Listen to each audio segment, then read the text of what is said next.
बेटा आज है हमारा लेक्चर नंबर 5।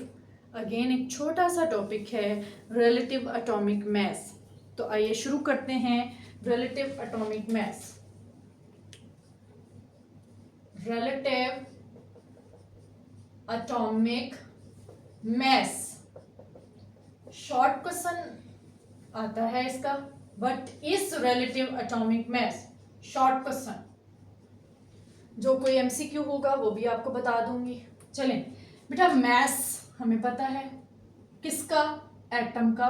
तो एटॉमिक मींस एटम, एटम का मैस। रिलेटिव का क्या मतलब होता है? रिलेटिव, हाँ जी, क्या जवाब दे रहे हैं? वो रिश्तेदार जो टांग अड़ाते हैं?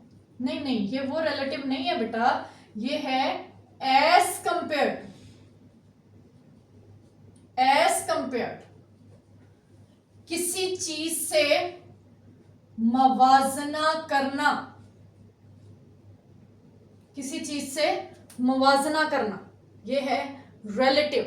रिलेटिव हमने कि एटम का मैस निकालना है किसी चीज से कंपैरिजन करके। ये कंपैरिजन क्या होता है?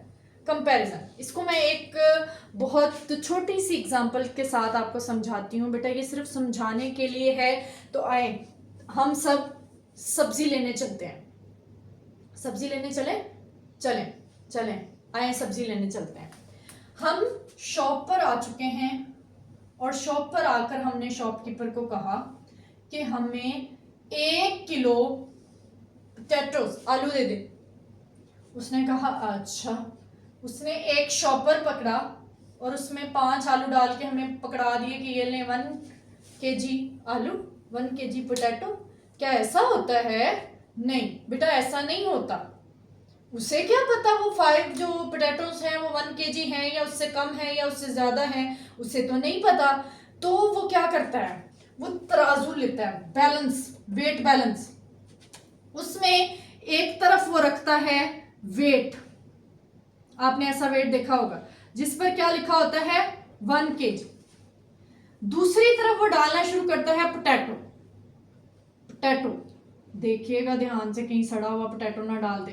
पोटैटो पोटैटो डालता जाएगा, डालता जाएगा, डालता जाएगा। कब तक?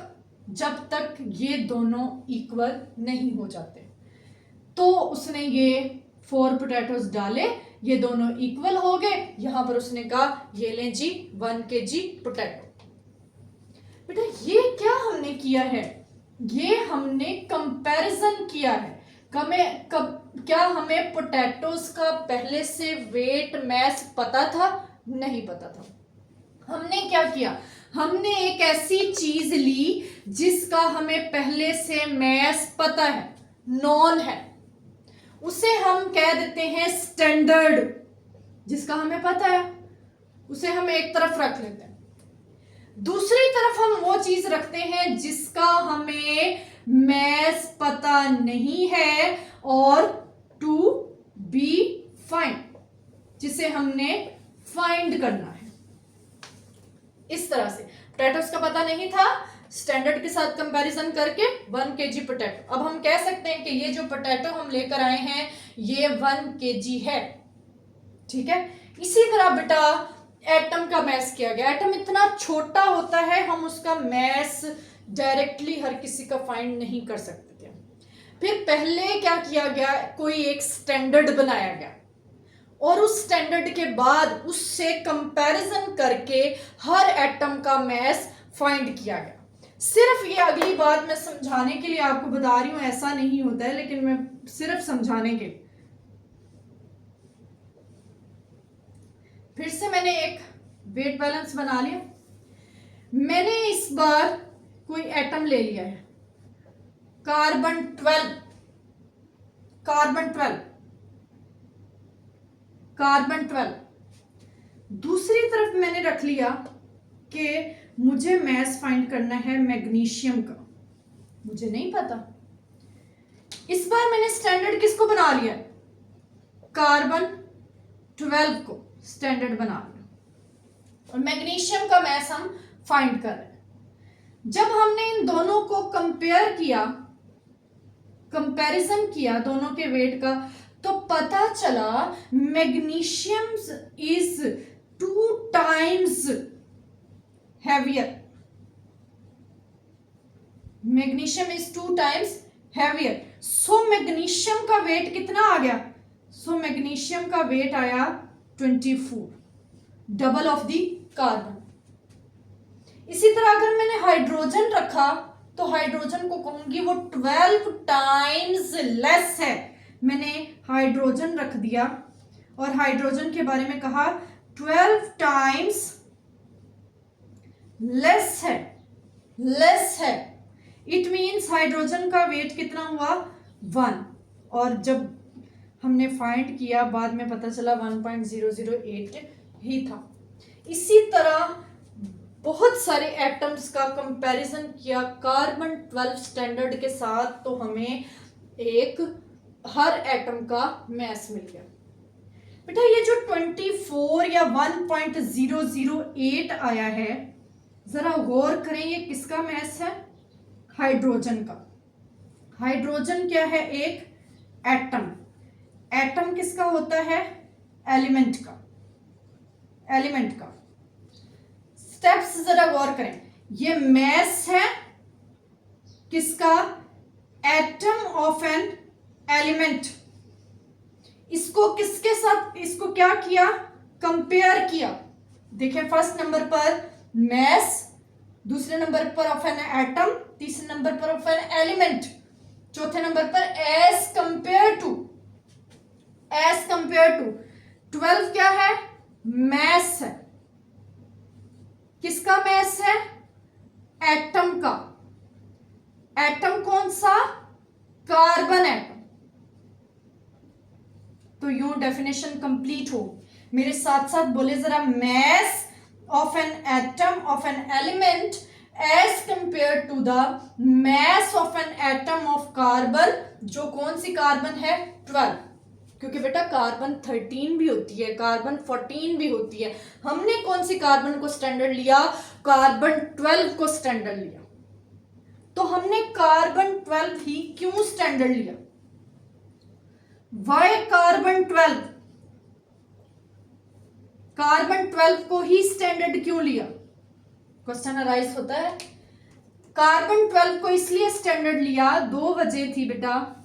एक थी कि ये स्टेबल होती है, सबसे ज्यादा स्टेबल आइसोटोप है इनकी बाकी दोनों की निस्बत, और दूसरा ये बहुत अबंडेंटली एग्जिस्ट करती है, बहुत ज्यादा अबंडेंट है। ये वजह है कि हमने कार्बन 12 को स्टैंडर्ड के तौर पर लिया। तो रिलेटिव एटॉमिक मास की डेफिनेशन अभी करना मैंने आपको सिखा दिया है। रिलेटिव एटॉमिक मास की डेफिनेशन कैसे करेंगे? Mass of an atom of element. आगे क्या बताया? क्या करना है बेटा इनको? As compare mass of an atom of element as compare to किसके साथ कंपेयर किया? As compare to mass of an atom. Standard कौन था? स्टैंडर्ड कौन था? कार्बन। कौन सी carbon? 12। Mass of an atom of carbon. कौन सी कार्बन? जो के टेकन एज 12 है, is called relative atomic mass. ये मैंने डिफाइन कर दिया है रिलेटिव एटॉमिक मास। इसकी एग्जांपल्स हैं कुछ, मैं आपको बताती हूं। हाइड्रोजन 1.008, फिर आ जाता है ऑक्सीजन 15.99 जिसे हम 16 कह देते हैं। इसके अलावा है बेटा क्लोरीन 35.45 जिसे हम 35.5 कह देते हैं। इसके अलावा बेटा आ जाता है कॉपर, वो है 63.54 जिसे हम 63.5 कह देते हैं। इसके अलावा आ जाता है नियॉन। नियॉन है 20.179 जिसे हम 20.18 कह देते हैं। अगला आ जाता है यूरेनियम 238.02, जिसे हम 238 कह देते हैं। अब हम पढ़ते हैं रिलेटिव एटॉमिक मास का यूनिट क्या होता है। यूनिट बेटा हमने पोटैटो लेने के लिए क्या कहा था, 1 केजी यूनिट यूज किया था। एटम के लिए केजी यूनिट यूज नहीं कर सकते बेटा, क्योंकि एटम बहुत स्मॉल है, हम लेक्चर नंबर 1 में पढ़ चुके हैं। तो इसका यूनिट क्या होगा, इसका यूनिट होता है AMU। AMU स्मॉल लेटर्स हैं, AMU stands for atomic mass unit। AMU stands for atomic mass unit। atomic mass unit क्या होता है, बहुत इंपॉर्टेंट कॉन्सेप्ट है। इधर देखिएगा बेटा, इधर आ जाएं, बहुत इंपॉर्टेंट कॉन्सेप्ट है।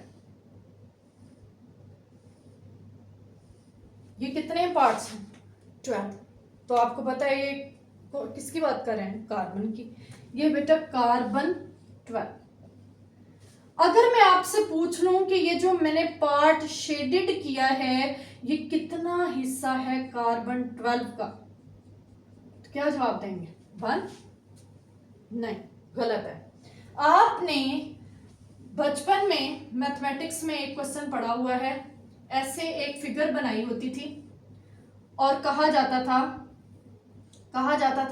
एक पार्ट को शेड कर दिया जाता था, कहा जाता था how many parts of this circle is shaded. तो आप क्या कहते थे, आप कहते थे जितना पार्ट शेड है 1 डिवाइडेड बाय टोटल पार्ट्स 4, और साथ में TH लगा देते थे। तो इसको पढ़ते हैं 1/4 of this circle is shaded. जैसे बेटा आपसे कहा जाए क्लास में एक बच्चा फर्स्ट आया है, हम 1 नहीं कहते कि 1 आया है, नो, फर्स्ट आया है, सेकंड आया है, फोर्थ आया है। इसी तरह ये 1 पार्ट शेडेड नहीं है, 1/4 पार्ट शेडेड है। तो बताएं जरा कार्बन 12 का कितना पार्ट शेडेड है, 1। फिर से गलत, कितना, 1/12। 1/12। ये जो 1/12 पार्ट है इसे ही तो एक AMU कहते हैं। मीन्स कार्बन के 12 पार्ट्स में से जो एक पार्ट बनता है उसे हम AMU कहते हैं, और वो एक पार्ट कितना है, 1/12 है। तो इसको डिफाइन कैसे करते हैं, इसको डिफाइन करते हैं 1/12 of the mass of an atom of carbon 12। Carbon 12 का 1/12 पार्ट उसे AMU कहते हैं। AMU किसके इक्वल होता है अगर किलोग्राम्स में करें, 1.661 इंटू 10⁻⁻27 किलोग्राम। ये इसकी वैल्यू है। अगर हमसे यहां पर पूछ लिया जाए कि ये वैल्यू कहां से आई है, कहां से आई है, मींस प्रूव करें। प्रूव बेटा ये बुक पर नहीं है लेकिन वैसे बता रही हूं, ये कहां से प्रूव हुआ है।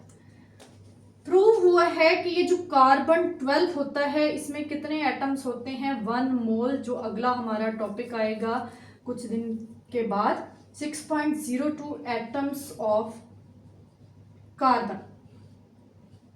उनका कितना मैस है, 12 ग्राम। ठीक है, अगर एक एटम की बात करें, 1 atom of carbon, unitary method, ये डिवाइड हो जाएगा 12 डिवाइडेड बाय 6.02 इंटू 10⁻23। यहीं पर आंसर निकालना है तो निकाल सकते हैं, आंसर आ जाएगा 1.99 into 10⁻⁻23 grams. 1/12 of the mass of carbon.